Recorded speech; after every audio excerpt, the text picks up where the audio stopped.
For nearly 16 years, Ratko Mladic was on the run. The former head of the Bosnian Serb military was captured yesterday. He'll face charges he committed crimes against humanity. Most notably, Mladic is accused of ordering the deaths of thousands of Bosnian Muslims in the town of Srebrenica. It is considered the worst massacre in Europe since the end of World War II, but it went unnoticed by the world for months. In the summer of 1995, CBS's Barry Peterson, visiting refugee camps, was among the first to hear the stories about the thousands of men who had disappeared.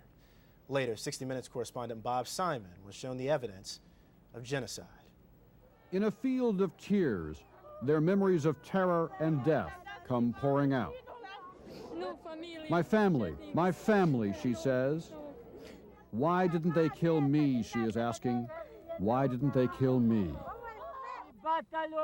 The UN, he says, they did absolutely nothing to protect us. It would become clear that Serbs had slaughtered thousands of Bosnian men, their bodies buried in mass graves. 4 years later, UN peacekeepers, mostly from the Netherlands, admitted to 60 Minutes correspondent Bob Simon that Mladic had fooled them. Warrant Officer Wim Dijkema belonged to that Dutch battalion, which was sent to Srebrenica to stop an attack on the town. We came there with a will to do as much as we could do, but we failed. Then Mladic assures the refugees they will be taken to safety. And in fact, the women and children were bussed across the front line and dumped in safe territory. The men, thousands of them, were bussed to neighboring Serb villages, lined up and shot. Hidden from the Serbs, Wim Dijkema was documenting the first stages of genocide. I realized that I have been very, very naive.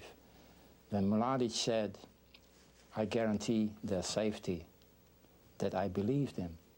For me, it's unbelievable now, at this moment.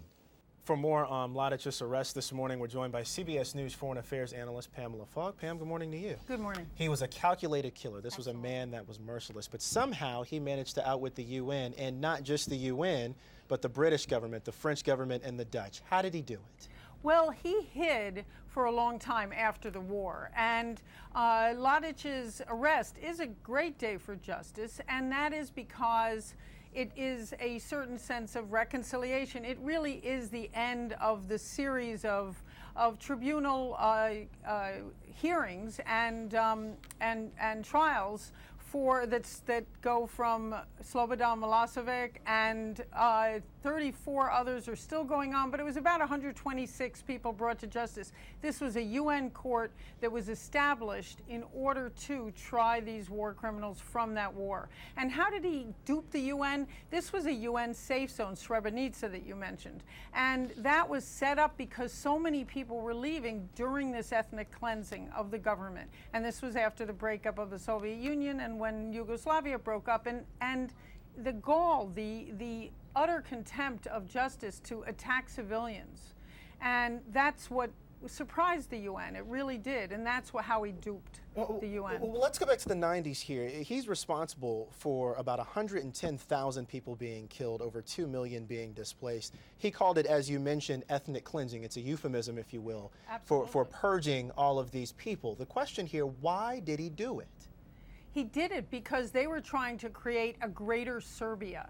And the idea here was the former Yugoslavia broke up into Bosnia and Herzegovina, Macedonia, Serbia, Kosovo later, but all of these areas that had different religions and different ethnic groups. And they lived side by side during all the previous centuries, but at this point in time, now people were trying to land grab and only live with their supporters. I mean, and that's really what happened. He went after unarmed civilians in Srebrenica, and that was 8,000 boys and men, and then again in Sarajevo. Many law experts think that this is an example or a case that can also be applied to Muammar Gaddafi, that over a period of time, you will have to face justice for the crimes that you committed. Do you think that's the case? Absolutely. They can run, but they can't hide. And now this is a different court. This is the International Criminal Court.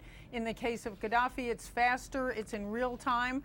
But that's the lesson learned, is that they didn't want it to happen. They didn't want a genocide against civilians. And so both NATO's learned a lesson, and the international criminal justice system has learned the lesson that you've got to act faster.